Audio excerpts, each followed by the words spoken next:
Dieu a formé Moïse pour la charge de serviteur. Nous pouvons passer du service au serviteur et à présent commencer à comprendre la vie de Moïse. Nous comprenons tout de suite pourquoi ce fut ainsi que Dieu hâta son affranchissement de l'Égypte et combien la séparation de Moïse du royaume d'Égypte fut absolue. À la fin des 40 ans, dans l'arrière-désert, il n'y eut pas un ongle d'Égypte subsistant en Moïse. Dieu vida tout simplement cet homme de son ancienne vie et de son ancienne relation. Oui, ce fut une œuvre de séparation drastique et très profonde qui était représentée par le fait de le sortir hors d'Égypte et de le garder si loin, en retrait, dans un lieu désert, pendant si longtemps. Durant ce temps de séparation, un grand travail de discipline se poursuivait. Nous avons dit vider, mais pas uniquement le fait de le vider de l'Égypte, mais d'opérer le dépouillement de lui-même. Une séparation entre lui et l'Égypte, véritablement. Mais désormais, le travail était porté dans un domaine intérieur. Une grande division était en train de se faire entre Moïse, le vieil homme, et un autre homme. Moïse, le serviteur de Dieu. Souvenez-vous que le service est toujours gouverné par ceci, une séparation intérieure profonde.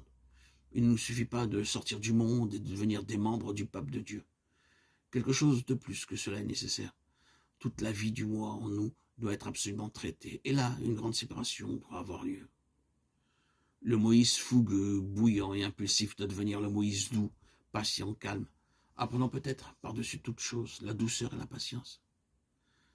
Quelle discipline que ces 40 années de dépouillement de soi. À présent, quand il entre réellement dans sa vie d'œuvre, sa vie de service, une des choses dont il aura le plus besoin sera la patience. Il n'y a rien de plus propice pour produire la patience que la discipline de l'inaction. N'apprenons pas la patience lorsque nous pouvons nous maintenir occupés, lorsque nous pouvons satisfaire toutes nos impulsions en faisant quelque chose. Mais lorsqu'il ne nous est pas permis de faire quoi que ce soit, lorsque nous sommes occupés du ministère, de l'œuvre et du service, et enfermés dans la discipline de l'inaction et la discipline de l'attente, Dieu alors nous prépare pour un meilleur service, que nous n'aurions d'ailleurs jamais accompli autrement. Ainsi en fut-il de Moïse. Si jamais un homme avait besoin de patience dans son service, ce fut cet homme. Vous vous souvenez de cet emportement lorsque l'ancien Moïse de l'Égypte s'irrita et dit « Écoutez donc, rebelles » livre des Nombres 20-10. Vous pouvez voir ce qu'était l'homme en lui-même, ce qui était possible dans cet homme, ce dont il était capable. C'est une chose merveilleuse que cela se produisit seulement une fois. Cela montre que quelque chose avait été fait très profondément en lui. Mais voilà, la préparation du serviteur était de cette manière. Cet homme allait avoir besoin de la douceur par-dessus tout. Il allait y avoir des moments où des jalousies éclateraient à propos et sur sa position.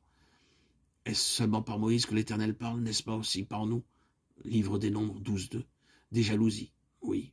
À ce moment-là, la chose la plus désastreuse qui pouvait arriver aurait été pour Moïse de chercher à se justifier lui-même, de chercher à affirmer sa propre position, de se battre pour son propre ministère. La chose la plus catastrophique. Grâce à Dieu, à ce moment-là, à ce moment même, quand les jalousies sévissaient, la parole dit « Or, cet homme était très doux, plus que tous les hommes qui étaient sur la face de la terre. » Nombre 12-3. Il se tourna tout simplement vers l'Éternel et dit « Eh bien, Seigneur, si tu m'as placé dans cette œuvre, je ne l'ai pas choisi. Si tu m'as mis là-dedans, si tu m'as donné cette œuvre à réaliser pour toi, si tu m'as nommé pour ceci, il t'appartient donc de voir si mon ministère est achevé. Je ne veux pas me battre pour cela. Je te remets cela, Seigneur. Tu prends uniquement la responsabilité pour ce que tu as fait, là où je suis concerné. » Et l'Éternel le fit. Mais remarquez-le, il ne s'agit pas de Moïse par nature, pas du tout. C'est quelque chose qui a été forgé en lui, très profondément et très minutieusement. Voyez-vous quelque peu le sens du service? La signification du service à Dieu. Nous devons établir une très large différenciation entre faire beaucoup de choses comme nous le pensons pour le Seigneur, courir ça et là, être occupé, organiser, conduire, parler, prêcher, tenir des réunions, des classes et tout cela. Et nous l'appelons le service chrétien. Nous devons établir une très vaste ligne de distinction entre cela et le vrai service au Seigneur.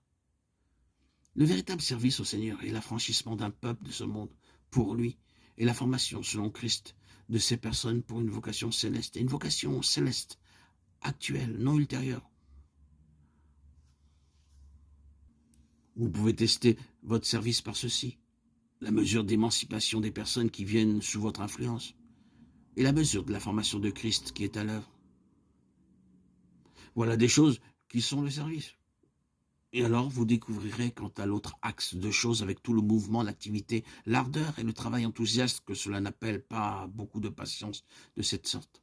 Cela n'appelle pas beaucoup de réel dépouillement de soi. Non, cela n'appelle pas beaucoup de douceur. Je pense plutôt que cela sert à l'opposé. Cela nous donne de l'importance. Cela nous rend orgueilleux. Cela nous rend plein d'autosuffisance.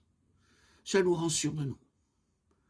Cela nous rend jaloux pour notre position et notre ministère, et plein de ressentiment s'il est entravé. Oui, le travail chrétien produit cela chez beaucoup de personnes.